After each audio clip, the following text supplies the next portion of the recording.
Okay, so well, if you're watching this video, make sure you have installed Python first. I'm not just talking about downloading, I'm talking about installing Python and then PyCharm, right?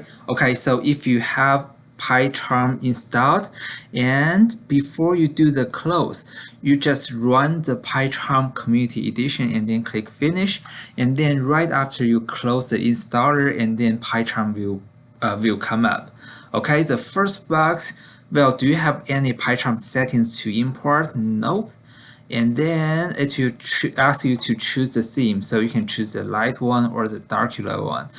Personally, I like the darker a little bit more, but I think for recording video purpose, and I may want to choose the light. Okay, so next, okay, there's nothing to choose, and then start using PyCharm. Okay, and then PyCharm will think a little bit, and okay, if you're first time using PyCharm, what you need to do is go to config and then settings. In the settings, okay, I want to find the interpreter, so click on the interpreter, and as you can see, so there is no Python interpreter recognized or found by PyCharm yet, and this is the thing we have to fix. Okay, so click on this gear icon, click add, and then okay, so good.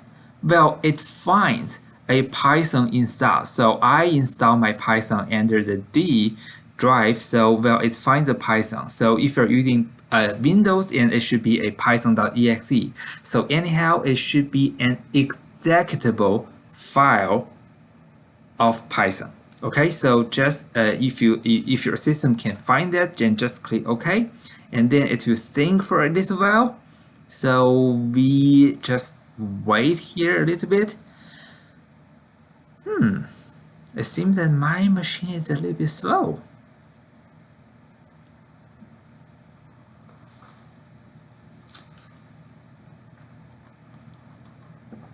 So by the way, I should tell you that this is a process you only have to do the first time you have your PyCharm installed. And if you are using a old version of the PyCharm and a old version of Python, probably this is also okay, and as long as you are using Python 3.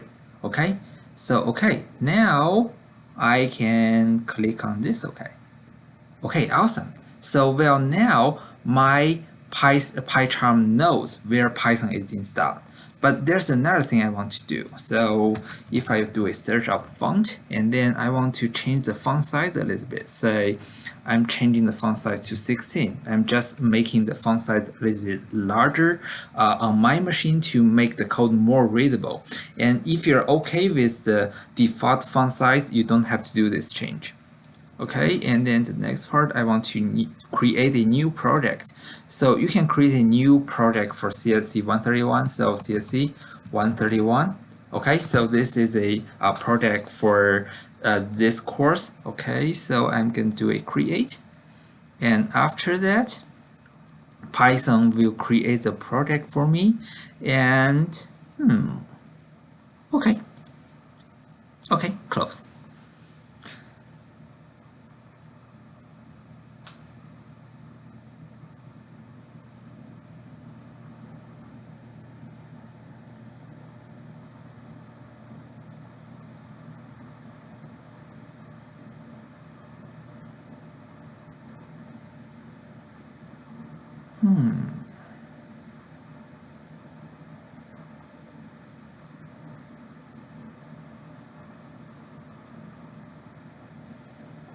Okay, now the project is created.